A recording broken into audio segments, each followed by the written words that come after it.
Hey guys, this is Kevin with the Nugget Hunter podcast. And I'm Pace, Kevin's daughter. We are more than excited to be here with you today on our very first episode.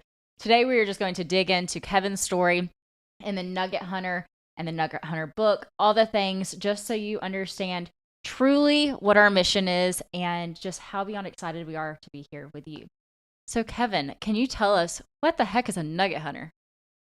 Well, I tell you, it's something that I coined who I am probably my entire life. I grew up with dyslexia, I still have it, but I was diagnosed in the fifth grade and I had below first grade reading level. And by the time I graduated from high school, I was probably about the fifth grade reading level. So I knew that I was going to have a hard go at life, not being able to read well. And so I always looked for mentors. I always looked for people that was, step 2 or 10 ahead of me, and I would gain their knowledge, and then I would, take just nuggets of what they put out in the world, if it be a book or a podcast. Back in the day, they wasn't podcasts; it was books. So even though reading came very difficult to me, that's how I did a lot of learning was book reading, and I would buy books and I'd be reading and I would find that I could use later in life. I called that a nugget, and I would just put it in my bank, which is the back of my brain, and I would just hold on to it until I could be in a position to need it and use it. So that's how I became a nugget hunter. Yeah, one of the things that mom always says is she's like, whenever you get interested in something, that's like you are nugget hunting full force at it. So, like, when you became a Christian, she said there was nothing stopping you from learning everything there was to know about Jesus. Yeah. And she said that was like the coolest thing to see because you became a Christian a little bit later in life. Isn't that correct? Yeah, I became a Christian in my 20s, young 20s. And yeah, it's just that's who I've always been. I didn't want to just believe in Jesus because the church told you to believe in Jesus. I didn't even know Jesus was real. I just knew that's what people were saying. So I went digging deep, and I found out for myself that Jesus is very real, that he did walk the face of this earth, that, that the stories in the Bible are true and accurate, that you can actually find, like, proof. There's proof out there, and I just dug in deep, and then I dug into God's word. Yeah, so I've just always been a nugget hunter. It's always helped me position myself in life, and I'm also an entrepreneur, so everything in my life is always trying to learn. I've got to learn to be able to improve and be able to get to the next level of what I want to get to in life. I probably came to know Jesus at 20. I built my first duplex, lived in one side and rented the other side out around that 20. Um, Started my first business at 23. It was a used car dealership. It was just me and my brother. And you know, yeah, it's just it's just a lot going on. But that's what you're supposed to do in your 20s. Yeah. I notice your generation doesn't do it as bad I was about to as say like our generation. we weren't good at like jumping in. I feel like once you hit 18, it's like, oh, you're going to college. And then, after that, you have a few years. You can figure it out. Like, it's okay if you don't know what you're doing at 28. But I think you will say it's okay to like reinvent yourself. You don't have to know exactly what you're going to do at a young age. Oh, no, you don't have to know what you got to do, what you're going to do. But me, it's important that you get out there and get active in doing something, because what ends up happening is that you end up learning who you are. Mm-hmm. You don't know who you are as a teenager. You don't really. There are so many changes in life when up until 18. There's a lot of changes. Once you're 18, you feel like you've become an adult. You feel like you've kind of figured some stuff out by the time you're 20. By the time you're 20, 22, or 23, you realize you don't know as much as you thought you did. You know nothing. And then but then that happens into your 30s, into your 35s. It just continually happens.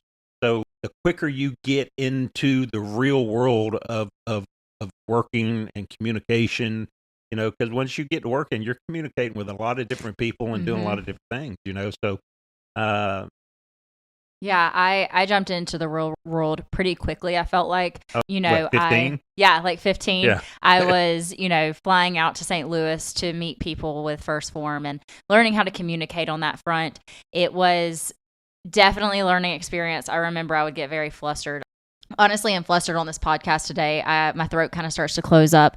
I don't know if I am worthy to be talking, but as you say, Definitely like worthy. everyone is worthy to be heard and to be seen and to be known. And I think that's one of the biggest things with this podcast is we want to give a platform for, guests to come on to share their story, to share their entrepreneurial journey, or, if they've been in the trenches with suicide, whatever their journey looks like everyone is meant to be heard.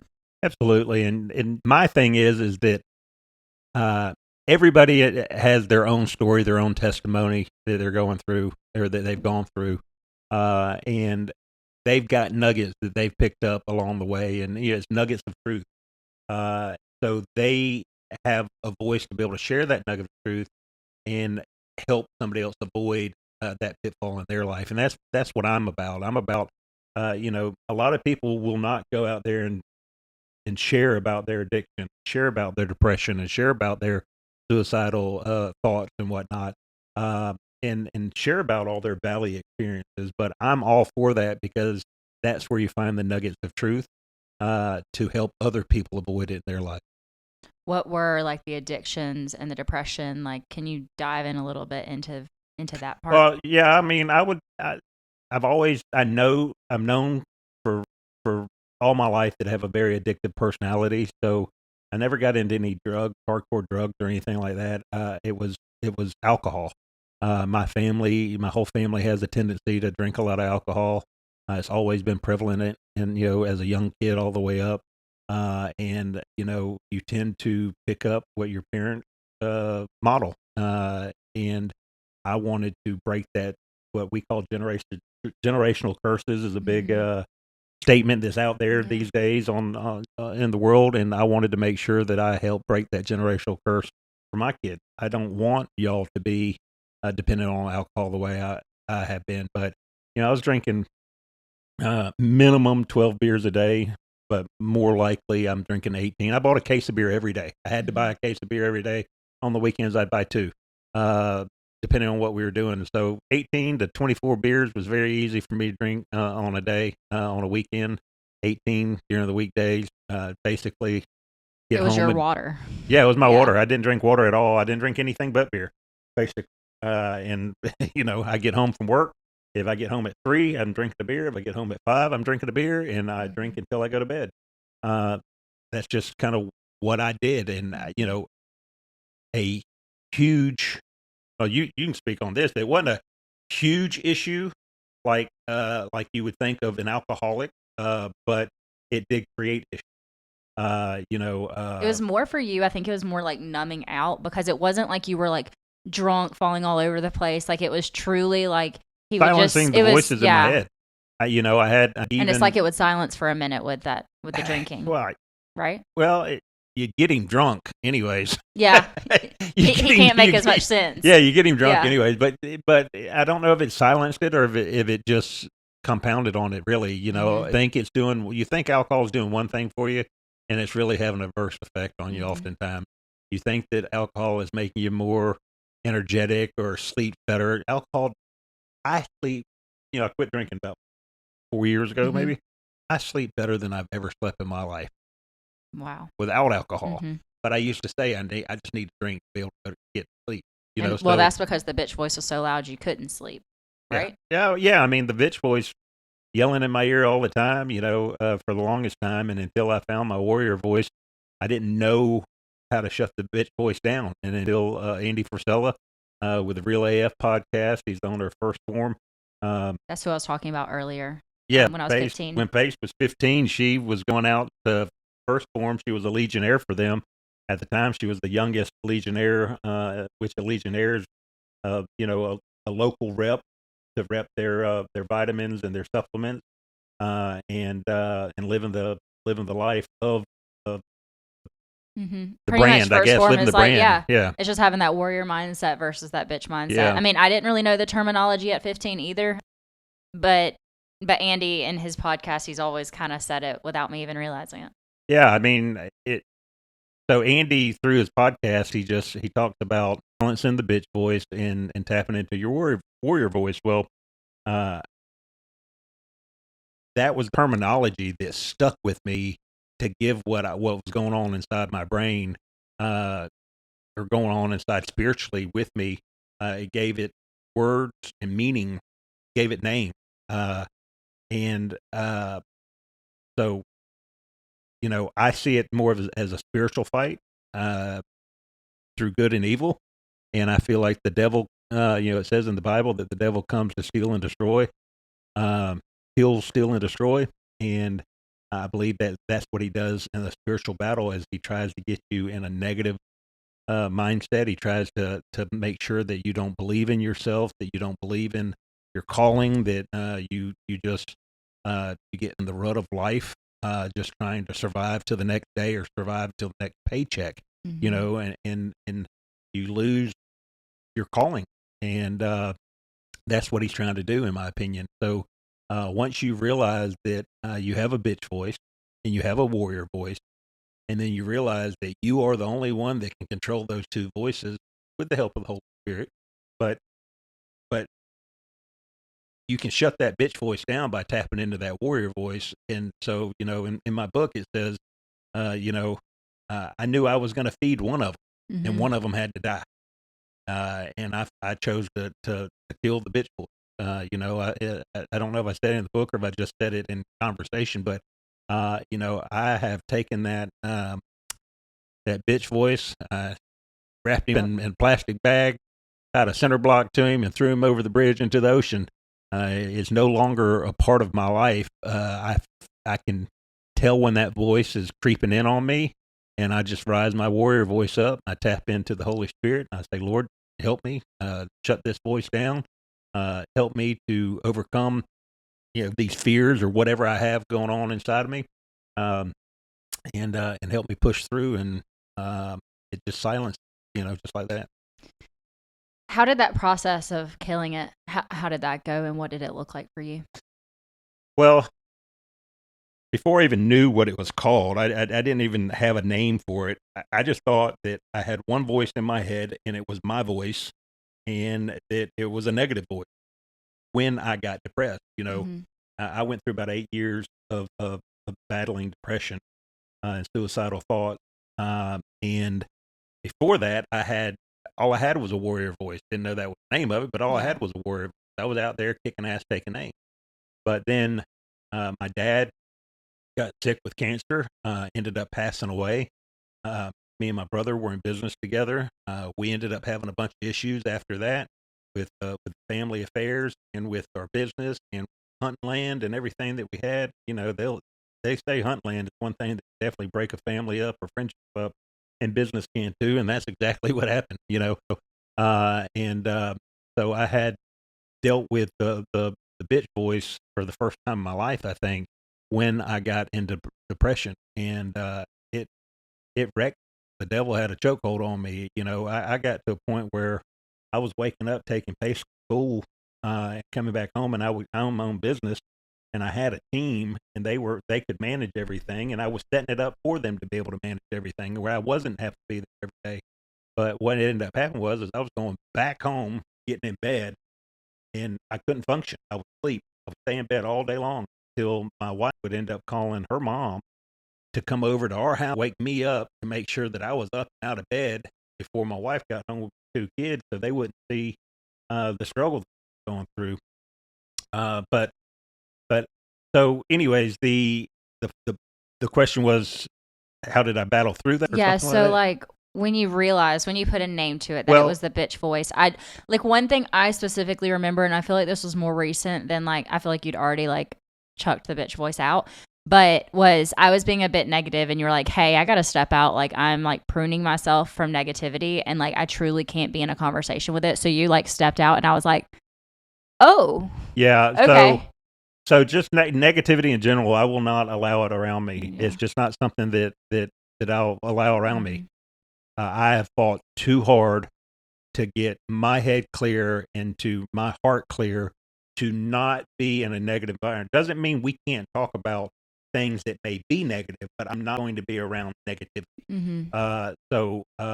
I will cut out in a heartbeat. I will distance myself in a heartbeat. If somebody, I've worked so hard. I went for 8 years where almost every second of every day, all I thought about was killing myself. I didn't have any dreams, didn't have any ambition. My ambition was is just to make it through to the next day, or really until I picked my death date. Then I was excited. I was excited when I picked my death date because I had a date to look forward to finally. But for 8 years, I did not have that. And then God stepped in after that. After I set my date, I guess he realized that I was dead serious and that I was going through with it. And that's when a buddy of mine invited me to Tony Robbins' convention. Tony snapped me out of the suicidal tendencies that I was having. But then fast forward, so I wasn't suicidal anymore, but I was still drinking heavily. I was still negative mindset wise. So I was just basically living to get drunk, living to get drunk, living to silence the voices and pass out, to get up, go to work the next day. It just didn't feel like a life. It didn't feel like I was living, but I wasn't suicidal anymore, which was a good thing. And then when I finally took your advice and started listening to Andy's podcast, that's when I started learning about bitch voice and the warrior voice. And that's when it didn't happen immediately, but that's when I started feeding the warrior voice, started learning about what we put into our heart, what do we put into our eyes, what we put into our ears, all of that affects. So I cut out everything. Like, I don't watch shows on TV that's negative. I don't watch. I don't put music in my ears that's negative. I will not be involved in negative conversation, because you can look at life through a negative lens or a positive lens, and I choose to look at life through a positive. I choose to look at life as I'm grateful that I get to get up and go to work today. Right. I'm 52 years old. I work a very physical, intense labor job. Me and my son, we go out and we clean houses for a living. We're a pressure washing company. And, we'll be out there at 100-degree weather cleaning a roof and a soft washing of a roof that on top of that roof is 140 degrees probably. And it's a very physically demanding job, but I am grateful and thankful that I get to go do that, because the alternative is sitting on the couch, not making any money. So, I'm teaching my son, Coleman, for y'all, he knows his name, but I'm teaching him to have that gratitude. And, we'll be out at work or something, and things won't go right. Something will get snagged, the hose will get snagged, then something else will happen, and I can see the frustration building on Coleman, and I'll be like, brother, you've got to slow down. You got to stop. You're starting to, because what happens is that frustration starts bringing negativity. That negativity rubs off. And I am very, I think the word is empathetic, because I think empathetic people feel the energy of other people. I feel it. And I will not put up, I'm a very God-fearing, Jesus-loving, good guy. But you bring negativity around me, and it's the right environment, I will cuss you like a dog and kick you to the curb. And it won't hurt my feelings one iota what you think about me, what you say about me. It will be from the other side of the curb, and it won't be up in my space for me to feel. Yeah, I kind of get it from both sides. You being positive, not allowing me to be negative, and then Caleb, my husband, also not allowing me to be negative. It really snaps me into gear, because I feel like I definitely have more of a negative tendency that I'm having to work through. And for example, like setting this podcast up and making these beautiful mics work was a journey. And so I was like texting my husband while I was doing it. I was like, I could scream. And he was like, dude, just breathe. Like, yeah. Breathe. It's okay. And I'm like, okay. But like, it's just funny because, I come home to Florida and you keep me at the same standard he keeps me at, and like vice versa. So I'd never get like a day off. Like, I can't be negative and in my That's good. Yeah. So it keeps me in check. You have to physically make yourself not operate the emotional side of your brain, get back to the logical side of your brain. Men are naturally wired to do it that way. so it's easier for them. But women have to try to work out of their logical side versus emotional side. But God created us this way, a yin and a yang, and that's why we work so good together as a couple, because women bring more emotions into the relationship, while men bring more logic to the relationship. But it's always better to work out of the logical side of your brain, emotional side, because 99% of the things that we worry about and that we're freaking out about, and it doesn't come true. Yeah. So we're focused, we're in our emotional state, but we're focused on the negatives that could happen or come about, and it doesn't come true. So you just wasted all that energy, all loved ones and friends. You've radiated that negativity out. And then, if you're at work and you bring that negativity into the workplace, now you've just infected 4 or 5 other people with the negativity. Now they're walking around with little negativity, and then they're repeating things that are negative, and then they just infected 5 or 10 people. And it's just a snowball effect. So we all got to get back to working out of the logical side of our brain. We can't operate in fear. God did not create us to be fearful people. So absolutely. I think it's something that as a woman, I'm definitely having to, as a young woman that's newly married, renovating a home, I'm emotional. I'm an emotional basket case. And so I have to check myself like every single day. I have to get in the Bible. I have to move my body. And when I'm not doing those things, yeah, I can tell. You can tell, yeah. Well, I think that you have been a good teacher for me on like the Bible. Pace has been dedicated Bible reader, Bible studier, deep diver for as long as I can remember. I mean, little bitty girl. I mean, you've always been just diving into God's word, and man, it just brings me so much comfort and peace to be able to wake up early before I go to work. I get up early. I come downstairs, crack open my Bible, say a prayer, have a alone time with God, and I start reading the word. It's the best nugget. It's the best nuggets in Oh, there. yeah, that's the best nugget you have all day, is getting into God's word. And then, I'll put in my earphones and I'll listen to, I think it's called Grace Oasis. It's a prayer thing on YouTube, like a 15-minute prayer, and it just kind of gets you in the mindset. And I'll listen to some Christian music. It just gets me into the mindset. And the next thing you know, by the time I walk out of the house for work, man, I'm ready. And I'm at peace. And I think everybody's felt this. You walk out of the house some days, and you just got a pep in your step.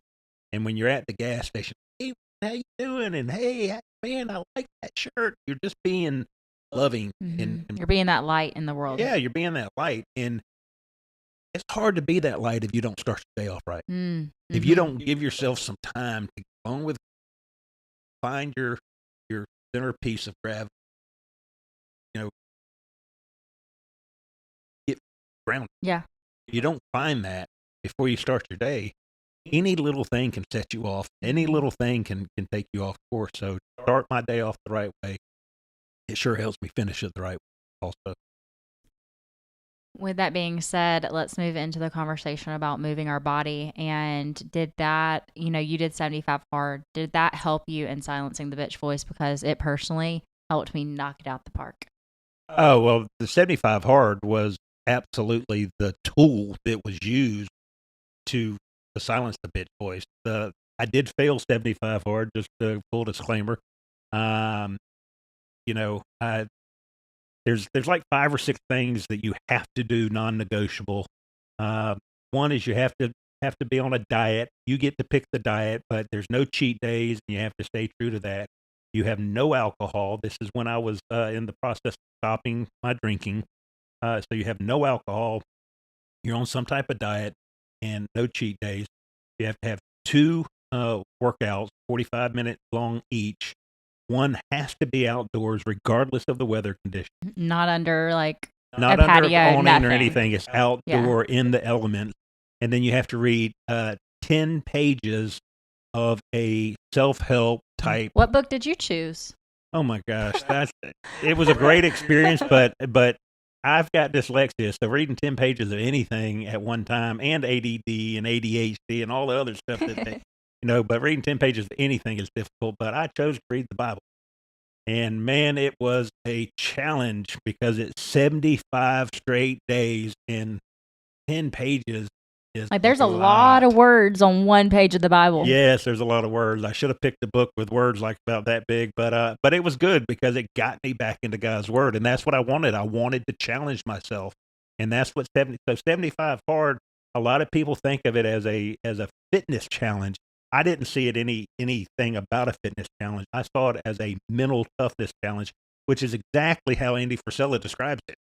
But to get us mentally tough, we have to use our physical body to do so oftentimes, because that is some of the easiest things to get soft in, to not have a lot of discipline. So to get tough, you got to go against the flesh, and that's biblical as well. You have to go against your flesh and go towards your spirit. And your flesh wants easy life, wants things that are indulgent, that wants just simple things. But spirit pushes you to do better, to be stronger, to go farther, to put more effort and energy and things of that nature. Well, that's what 75 hard teaches. But I did fail it. But it's a picture. You have to take a progress Oh yeah, picture you got to every take a day. progress picture. That was another thing. That's the thing you failed That's on, where I right? failed. Yeah. That's where I failed. I don't know, I was like day 72 or 73 or so something. close. We had a friggin' tornado come through our neighborhood, and we didn't have any power. There was trees down everywhere. We didn't get a lot of damage at all, but there was trees down. There was roofs ripped off houses. There was, just a lot of damage. I was still waking up. I was still getting my walking in. I woke up at 3 o'clock in the morning in a cold sweat. I'd forgotten to take my before picture, whatever you like call the it, day, my daily every, picture. I forgot to take my picture, and I was just like so disgusted. And I will do that challenge again, but it was brutal on my body. With the physical labor that I do at work, and then turn around and doing all the walking and stuff that I did, wearing the ruck pack and everything. My knees and my feet was absolutely destroyed, and took me a lot of time going to the chiropractor and going to the Sue's and I think that's the thing though, is like it is a it's a mental challenge, and so it's for anyone and everyone, but it did what it needed to do for you. Yes, and absolutely. When you need it again, you do it again. And there's also phase 1, there's phase 2, and there's phase 3. I've gone into, I think I finished into phase 2. I did not finish phase 3, sadly. Well, and I have some other challenging things that I do for myself, because when I feel myself getting in my comfort zone or whatever, I'll go do a 3-day fast where I don't eat anything. It gets me closer to the Lord. It gets me close. I'd be dead. I'd be with the Lord.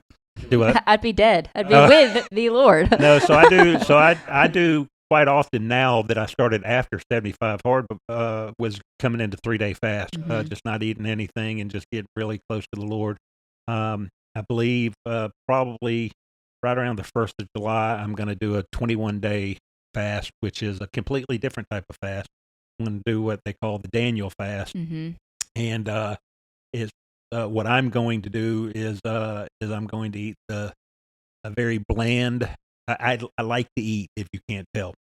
So I'm going to do a very bland diet, the same food for 21 days.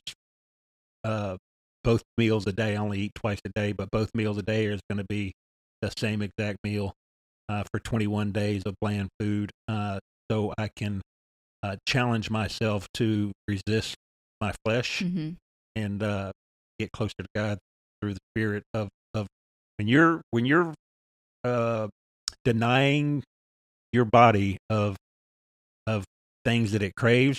That is a strong mental challenge. That is a very tough challenge, and you have to rely on your strength, your warrior voice, but you also have to tap into God's voice. You got to seek guidance and just make sure that you're strong enough to make it through that 21 days. So I really look forward to it. I'm a little hesitant because 21 days is a long time to eat. So it's going to be brown rice, ground chicken or turkey, and squash. That's the only thing I'm going to eat for 21 days. Wow. And that starts July 1st? Around July Okay. Well, 1st.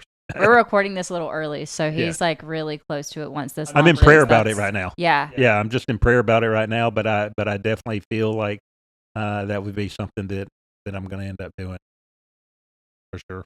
That'll really challenge you, but I also think I think our society really puts so much emphasis on eating out, like having like every single thing you do with anybody is around food or around alcohol. And we put too much emphasis on it. I think it definitely like that will teach you that like literally it's just to fuel your body. That's all food is there for. And during that time, I'm also going to do a 45-minute a day workout. I need to get back into it. Yeah. My body feels good again. I finally, after I got my feet, my knees, and everything good, I had that, I don't know, it's maybe been 3 months ago, I blew out my lower back, and I've been dealing with that. Mm-hmm. I finally got it where it feels normal again.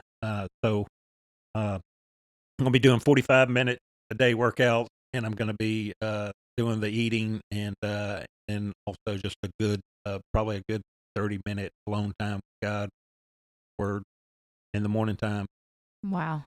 I love that. And, it's something that God's been knocking on my heart as well as we get closer to launching this book in August is what do I need to be doing to surrender this book, to surrender this mission, to surrender it all to the Lord. And so what does that look like for me? Does it look like 75 hard? And so, or does it look like a Daniel fast? Really just like, asking the Lord to convict me on what that looks like. Because I think that with this book and with this podcast and everything, it is a true surrender to Christ. And I want to make sure that I'm surrendering myself to Christ, not just making this work.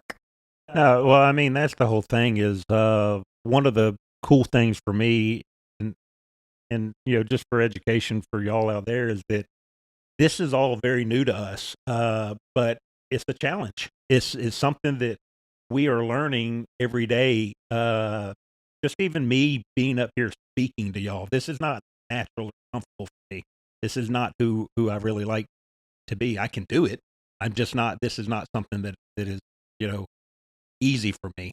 So I'm pushing myself out of my comfort zone. But in life, this is how you grow and this is how you learn. You do things that are uncomfortable. You never win. You never become great doing the easy things in life. You have to push yourself. And this is part of the learning experience as a mentor and as a father, but as a daughter, my son as well. One day we'll get him challenge on the them. podcast. Yeah, we'll get him on, Yeah. on here. But just to challenge yourself.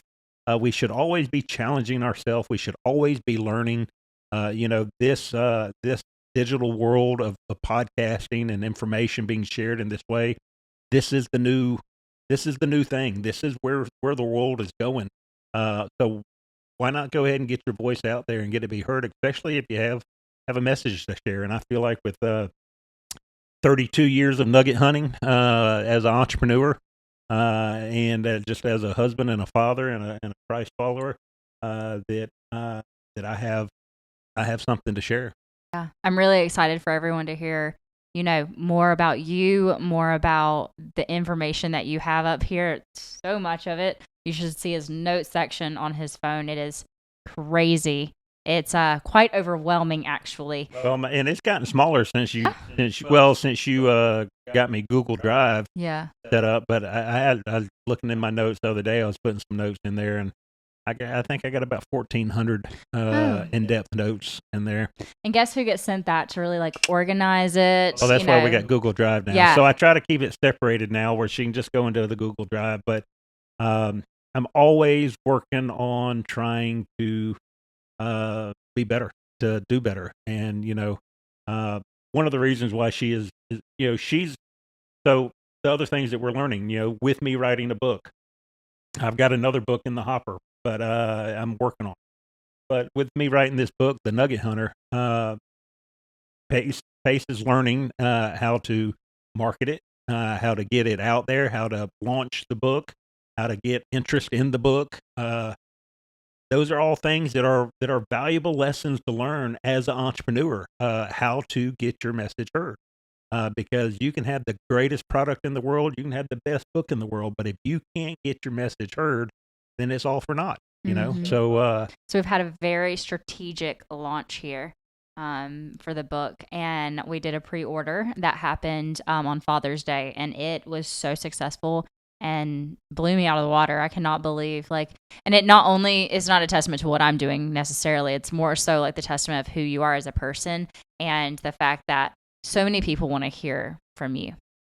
Well, you know, which does my heart good. I feel like this book, the way it's written, it is written to help encourage people to get their shit together, Mm-hmm. to silence the bitch voice, and to tap into their warrior voice. And it takes you through my life struggles and my life journey on figuring those things out, and just explaining how difficult it is. You know, I am probably maybe 3.5 years sober, and I'm still learning and figuring out who I am to this day because I went so long drinking, and it's a hard process to go through because you have friends fade away because you're not in that drinking circle anymore. They start thinking, oh, you think you better than us, and you know it's not has anything to do with that. It has to do with the fact that I decided I'm getting my shit together, and I'm not going to let my bitch voice or their bitch voice sway me from that. You know, I'm in my warrior mindset. There ain't nothing stopping me from getting better and improving. So, but it's still very, you know, I have to figure out who I like to be around, what I like to do. I am not a small talker. I don't care anything about who scored what on what team or what, you know, that has no interest to me whatsoever. I want to talk about Jesus. I want to talk about business. I want to talk about motivational or mindset, something that help others.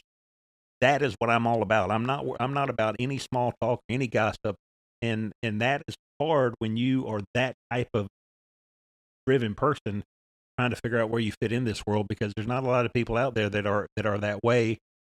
Uh, they're out there just trying to find those people, and you know, in a small world, you know, big world but small when you live in a small little town. And I don't do a whole lot of stuff. We don't go out to eat. We don't go, you know, out drinking or anything like that anymore. You know, I just focus on my family and my little small circle of friends.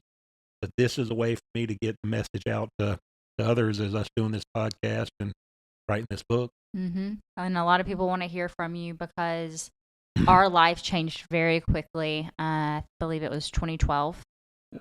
2009, my grandfather, Paul passed away, your dad. And then from there, we kind of talked about just, you know, the transition of ending up moving here. But it did happen very quickly for all of us. Yeah, we were actually on vacation. Took my wife and family to Key West for 30 days for my wife's 40th birthday. Had a bunch of friends and family come down and hang out with us over that time period and whatnot. But my brother kind of did a power grab while I was there, and came back into a business that he didn't have a lot of influence in, or a lot of. He just wasn't involved very much in this side of our business. Now, he was very involved in our rental side, where we had rental properties. He's very involved in that, buying them and dealing with that, but he was not really that involved with the car lot. And first time we take a major trip for me and my family, he comes in, tries to do a power grab, and telling all my employees not to send me reports. He's not giving, you know, raises and whatnot. And it just set me off. And in 30 days, I'd up and moved. I told him, I'm like, look, I don't play games. I've never played. And I was in my depressed state at that time, by the way, but I don't play games. I'm not somebody that I'm the nicest guy in the world, and I will give you the shirt off my back. But once you cross me, I'm the type person that I can cut you out. Done. And I did that for about 8 years with my brother, and we finally made up. We finally are restoring a the family unit. and a If lot they of were people are, friends or anything, yeah. but I was just going to say that a lot of like the family that we did, like, you know, not get to stay very close to, getting that relationship back and getting Oh, them that's hearing. awesome. Yeah. Yeah, I mean that part has been great, and and with this book, they're going to be able to finally hear what I was going through No one really mentally. knows what he was going Yeah, through. nobody knew I was suicidal. Nobody knew I was deeply depressed and that I was staying in bed every single day after dropping you off at school till 5 o'clock in the afternoon every single day. Nobody knew that. And then getting up, probably I don't remember it because I was such a fog, but I was probably getting up drinking after that, drinking all night until I passed out again. And then the next day in bed all day. So my family, extended family, had no idea, but and they probably didn't have no idea what was going on behind the scenes with me and Robbie. But within 30 days of coming back from Key West, I told him he had to figure out how to buy me out, that I was moving. I took a cheap buyout and we moved to Florida. And I had to reinvent myself. Started off trying to open another used car lot. Me and my brother opened our first used car lot in 1996. I moved here and just, I guess, naive. I say young and naive. I wasn't young, but I guess I was young mentally because I did it once. I figured, hey, what the heck? I can do it again. Uh, Not as easily done the second go around. Not that easy to reinvent yourself. You can. It's just it was very difficult. And in the used car business, a lot had changed. Where when me and Robbie got in business, we had a $200,000 line of credit. That got us up going and functioning, pretty decent. Had a decent little amount of money. When we moved down here in 2012, you had to have $1 million minimum to start the same operation. So there was a big difference going on there. And when that failed, the used car lot failed, I had to reinvent myself altogether. I knew I had it in me. I just didn't know what I was going to be able to do because I do have reading disability. Reading is very difficult for me. So like You couldn't just go get handwriting, a normal job. yeah, I mean, there's so many jobs I couldn't get. As life being your college, then you're always trying to learn Nugget more. Hunt. Yeah, Nugget Hunt. All these books are Nugget Hunt books for me. This one is not. This is just my favorite book ever, which is The Land Remembered. It could pick up, but all these books are part of my nugget hunting journey. These books help mold and guide me into the man I am today. And I've got many more than this, but just as a business owner, as an entrepreneur, as an investor, as a forward thinking individual, you have to be willing to educate yourself. Mm-hmm. And our book will be up there as soon as we get it in hands. Yeah, we don't have it. We don't have it yet. It should be coming probably in the next week or two, I think.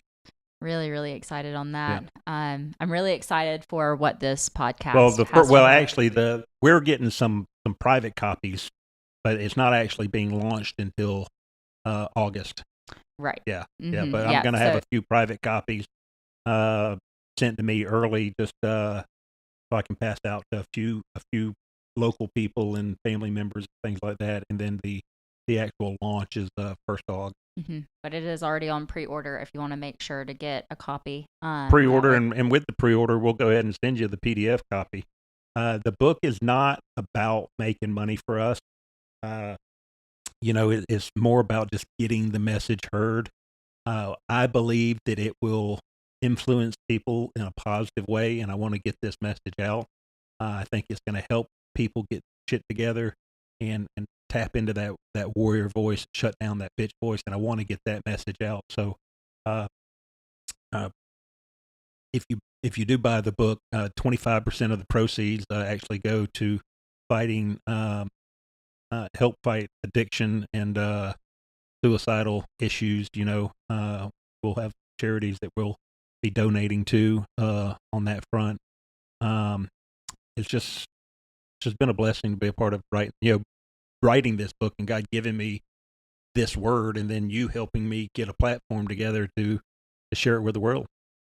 Yes, it's going to be absolutely incredible. And so just so y'all are aware, this podcast is going to come out every Tuesday morning, and we are going to do the first season. That's going to be about 10 episodes, and it's just going to be me and Dad talking through the book, talking through, not necessarily the book, but going more in depth into your entrepreneurial journey, your suicidal, ideation and what that looked like and how to help people not get to that point. And just doing all of that. But then season 2, we'll start introducing some guests as well. So Yeah, we want to bring on other entrepreneurs and just not just hearing our voices. yeah, and it's not just entrepreneurs. I don't want to say that, but I will say that I think this podcast is going to be focused a lot around entrepreneurship, uh, because as because that's what I know, and that's what she knows. That's all. That's both of us. All we've ever been are entrepreneurs.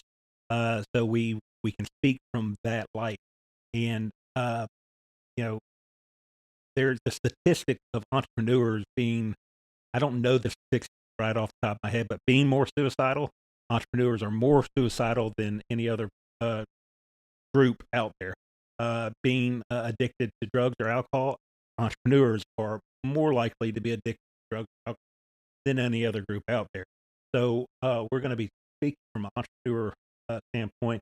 We'll also uh, hopefully help you avoid some of those pitfalls, but also give you some tips and tricks things to improve your own business and your own journey as uh, along the way, and having other entrepreneurs come on and be able to talk about nuggets that they can share with you. So that's what that's where the nugget from Nugget Hunter is that you're gonna have some other entrepreneurs, other influencers, even if they're not entrepreneurs, share a nugget of truth with you to help your life journey. Things that you should avoid and maybe tap into things you can tap into. Mm-hmm. Absolutely. So we will see you next Hey guys, I Tuesday. appreciate y'all showing up and get out there and get after it.